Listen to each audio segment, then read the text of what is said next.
Hi friends, welcome to Shivya Times. இன்னைக்கு நம்மளோட வீடியோல நம்மளுடைய தோட்டத்துல இருந்து சீதா பழங்கள் மற்றும் கொய்யா பழங்களோட அறுவடையை பத்தி பார்க்க போறோம். நீங்க நம்ம சேனலை ஃபர்ஸ்ட் டைம் பார்க்கறவங்களா இருந்தா சப்ஸ்கிரைப் பண்ணிக்கோங்க. அப்படியே பக்கத்துல உள்ள பெல் பட்டனை பிரஸ் பண்ணிட்டு அதுல ஆல்ங்கிற ஆப்ஷனையும் செலக்ட் பண்ணிக்கோங்க. இப்போ வாங்க வீடியோக்குள்ள போகலாம்.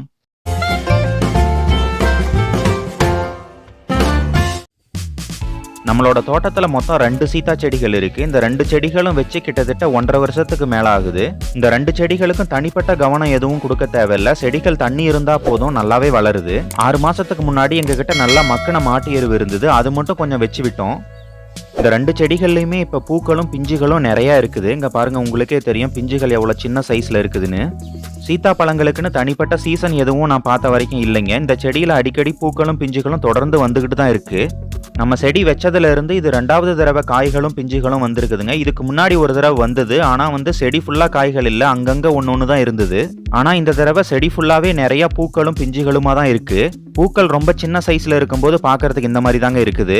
பூக்கள் சின்னதா இருக்கும்போது பாக்குறதுக்கு பச்சை கலர்ல தான் இருக்குது. அதுவே கொஞ்சம் முதிர்ச்சி ஆகும்போது பச்சை கலர்ல இருந்து வெள்ளை கலர்ல சேஞ்ச் ஆகுது. இங்க பாத்தீங்கன்னா உங்களுக்கு தெரியும், பச்சை கலர்ல இருந்து லைட் பச்சை கலருக்கு கொஞ்சம் சேஞ்ச் ஆயிருக்குது. பூக்கள் நல்லா பெருசானதுக்கு அப்புறம் அதுல இருந்து 15 நாளைக்குள்ள பிஞ்சுகள் வந்துருது. இந்த சீதா செடிகிட்ட இருந்து ஒரு 15 அடி தள்ளி இன்னொரு சீதா செடியும் வச்சிருக்கோம். அந்த செடியிலயும் நிறைய பூக்களும் பிஞ்சுகளும் இருக்குது. இந்த 2 செடிகளுடைய வளர்ச்சியும் ஒரே மாதிரி தான் இருக்குது, சீரான வளர்ச்சி இருக்குது. இந்த கிளையில பாருங்க, ஒரே இடத்துலயே கொத்து கொத்தா எவ்வளவு நிறைய பூக்கள் பூத்து இருக்குது. இந்த எல்லா பூக்களுமே காய்களா மாறாது. அதாவது செடியோடைய தாங்கும் திறனை பொறுத்து இதில் இருக்கிற சில பிஞ்சுகள் உதிர்ந்து போய் மீதி இருக்கிற பிஞ்சுகள் மட்டும்தான் காயா மாறும். இந்த செடியில பாத்தீங்கன்னா உங்களுக்கே தெரியும், ஒவ்வொரு கிளைகள்லயும் ஒவ்வொரு இடத்துல அங்கங்க காய்கள் இருக்குது.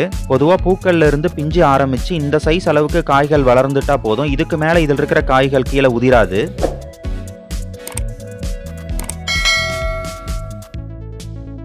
இந்த செடியில பாருங்க, ஒரு பிஞ்சு நல்லா காஞ்சி போயிருக்கு. இது இனிமேல் கீழே உதிர்ந்து போயிடும். இந்த மாதிரி ஒரு சில பிஞ்சுகள் தான் உதிர்ந்து போகும், ஆனா மீதி இருக்கிற பிஞ்சுகள் எல்லாமே காயா மாறிடும். இந்த வீடியோ பார்த்துக்கிட்டு இருக்கிற நண்பர்கள், உங்க வீட்டுல சீதா செடி இருந்தா இந்த மாதிரி பிஞ்சுகள் உதிராம இருக்கிறதுக்கு நீங்க என்னென்னலாம் பண்றீங்கிறத கமெண்ட்ல சொல்லுங்க.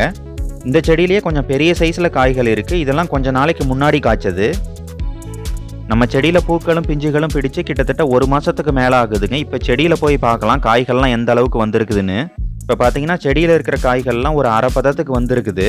ஏற்கனவே நான் சொன்ன மாதிரி பிஞ்சுகள் ஓரளவுக்கு பெருசானதுக்கு அப்புறம் உதிர்றது இல்லை. அதே மாதிரி தான் இருக்கிற எல்லா பிஞ்சுகளுமே காய்களாக மாறி இருக்குது. இந்த செடியில் பாருங்க, எல்லா இடத்துலையும் எல்லா கிளைகள்லையும் காய்கள் அங்கங்கே நிறையா இருக்குது.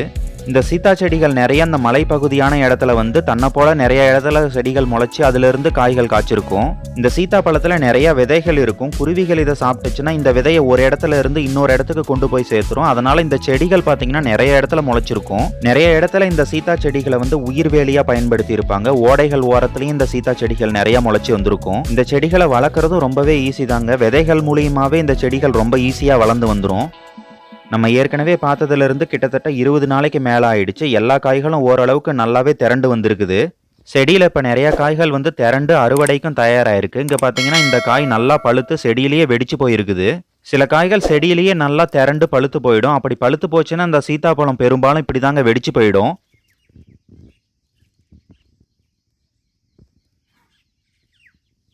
இப்ப நம்ம இந்த காயை செடியில இருந்து பறிச்சுக்கலாம். அதே போல் இங்கே பார்த்தீங்கன்னா இன்னொரு காயும் நல்லா பழுத்து போயிருக்கு.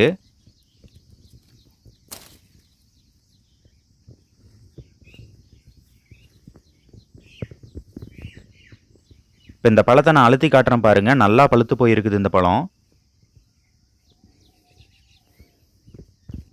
இப்போ இந்த பழத்தை கீழே வச்சுட்டு செடி ஃபுல்லாக செக் பண்ணி பார்க்கலாம். எங்கெங்கெல்லாம் பழுத்து இருக்குதோ அந்த பழத்தை எல்லாத்தையும் நம்ம இன்னைக்கு பறித்து எடுத்துக்கலாம். ஓரளவுக்கு நல்லா வளர்ச்சி அடைந்து பெரிய சைஸில் இருக்கிற காய்களை எல்லாம் நாம் இன்னைக்கு அறுவடை பண்ண போகிறோம். ஏன்னா இந்த காய்களை நம்ம அறுத்து வச்சிட்டோம்னா ஒரு 2 நாளில் எல்லா காய்களும் நல்லாவே பழுத்துக்கும். இந்த அறுத்த காய்களை எல்லாம் நம்ம தனியாக பழுக்க வைக்கணுங்கிற அவசியம் இல்லைங்க. அப்படியே வெளியே வச்சாலே போதும், ஒரு 2-3 நாளில் எல்லாமே நல்லா பழுத்து வந்துடும்.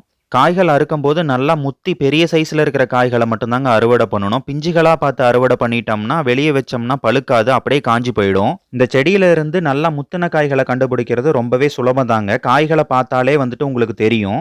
பிஞ்சு காய்களை பார்த்தீங்கன்னா அதோடைய நிறம் ரொம்ப டார்க் பச்சை கலரில் இருக்கும். இந்த டார்க் பச்சையில இருந்து அப்படியே லைட் பச்சை கலரில் மாறி வெள்ளை கலர்லையும் மாறும். அப்படி மாறும்போது நம்ம அறுவடை பண்ணிடலாம். என்னதான் நம்ம கண்ணில் விளக்கெண்ணெய் விட்டுக்கிட்டு செடி ஃபுல்லாக தேடி பார்த்தாலும் வந்துட்டு ஒரு சில காய்கள் வந்துட்டு விடுபட்டு போயிடும். எல்லா காய்களையும் நம்மளால அறுவடை பண்ண முடியாது.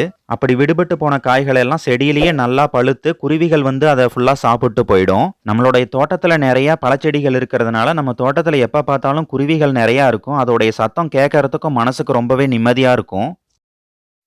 ஒரு வழியா செடியிலிருந்து எல்லா திரண்ட காய்களையும் நாம் இன்னைக்கு அறுவடை பண்ணியாச்சு. இதை நம்ம ஒரு தட்டில் எடுத்து எல்லாத்தையும் சேகரித்து எடுத்து வீட்டுக்கு எடுத்துக்கிட்டு போயிடலாம்.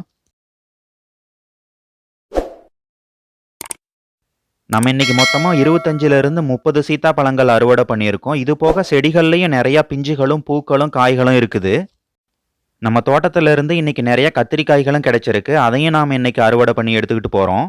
இது போக நம்மளுடைய தோட்டத்தில் ஒரு கொய்யா செடியும் இருக்குது. அந்த கொய்யா செடியிலையும் இன்னைக்கு நிறைய பழங்கள் கிடைச்சிருக்குது.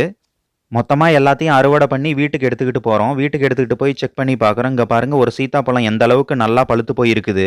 இந்த பழம் நல்லா பழுத்து கனிஞ்சு போயிருக்குதுங்க. கையை வச்சு லேசாக உடைச்சாலே போதும், உடஞ்சி வந்துருச்சு. பழத்தையும் சாப்பிட்டு பார்த்தா ரொம்பவே டேஸ்ட்டாகவும் இனிப்பாகவும் இருந்தது. நம்மளே செடி உருவாக்கி அந்த செடியிலிருந்து பறித்த காய்களை சாப்பிடும்போது நம்ம மனசுக்கும் ரொம்ப சந்தோஷமாக இருக்குது. அது போக என்னோட மகனும் ரொம்ப ஆர்வமாக வந்து அறுத்துக்கிட்டு வந்த பழத்தை எல்லாத்தையும் சாப்பிட்றதுக்கு வந்திருக்கிறான். இந்த பழம் ரொம்பவே இனிப்பாக இருக்கிறதுனால குழந்தைகளுக்கும் ரொம்பவே பிடிக்கும், ரொம்ப விரும்பி சாப்பிடுவாங்க. இங்கே பார்த்தீங்கன்னா உங்களுக்கே தெரியும், தட்டு ஃபுல்லாக பழங்களும் காய்களும் அறுவடை பண்ணி எடுத்துகிட்டு வந்திருக்கிறோம். சீத்தாப்பழம் மாதிரியே இந்த கொய்யா பழமும் சாப்பிட்றதுக்கு நல்லா இருக்குங்க. இங்கே கட் பண்ணி பார்க்குறேன். உள்ளே பார்த்தீங்கன்னா எவ்வளோ டார்க் ரெட் கலரில் பார்க்குறதுக்கே எவ்வளோ அருமையாக இருக்குது. அவ்வளோதான் நண்பர்களே, இன்னைக்கான வீடியோ. இந்த வீடியோ உங்களுக்கு பிடிச்சிருந்ததுன்னா லைக் பண்ணுங்கள், உங்கள் ஃப்ரெண்ட்ஸுங்களுக்கெல்லாம் ஷேர் பண்ணுங்கள். மறக்காமல் நம்ம சிவ்யா டைம்ஸ் சேனலை சப்ஸ்கிரைப் பண்ணுங்கள். தேங்க்யூ.